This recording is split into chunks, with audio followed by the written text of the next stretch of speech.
আপনাদেরকে যে বিষয়গুলো বোঝাতে পারেনি অবিরত, তা সেটাকে আজকে বোঝাতে পারবো মনে হয় না। একটি কারণও নাই ডিসেম্বরের পরে নির্বাচন। আমরা কেন কি উদ্দেশ্যে ডিসেম্বরের আগে নির্বাচন চাই, কেন চাই, যৌক্তিকভাবে আমরা প্লেস করেছি, বহুবার প্লেস করেছি। এবং জাতির মধ্যে বিভিন্ন রকমের কনস্পিরেসির একটা সুযোগ নিচ্ছে কেউ কেউ, এবং বিভিন্ন রকমের অস্থিরতার সৃষ্টির উপায় তারা আছে। সেটা আভ্যন্তরীণভাবেও আছে, বহির্বিশ্বরও আছে। অনেকে বক্তব্য রেখেছেন যে পার্শ্ববর্তী একটা দেশ নির্বাচন চাই। ওরা নির্বাচন চায় না বলে কি আমরা অনির্দিষ্টকাল নির্বাচন চাইবো না?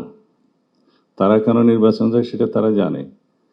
তারা বলছে তারা ইনক্লুসিভ নির্বাচন চাই।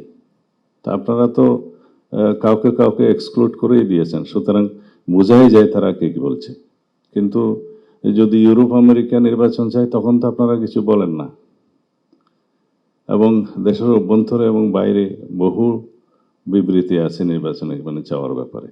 তো সেই জন্য আমরা আমাদের দলের পক্ষ থেকে, আমাদের সমমনা রাজনৈতিক দলের পক্ষ থেকে, আমাদের সাথে যারা আন্দোলন সংগ্রামে ফ্যাসিবাদ বিরোধী যুক্ত ছিল সেই আন্দোলনে, তাদের সবার পক্ষ থেকে আমরা বলেছি।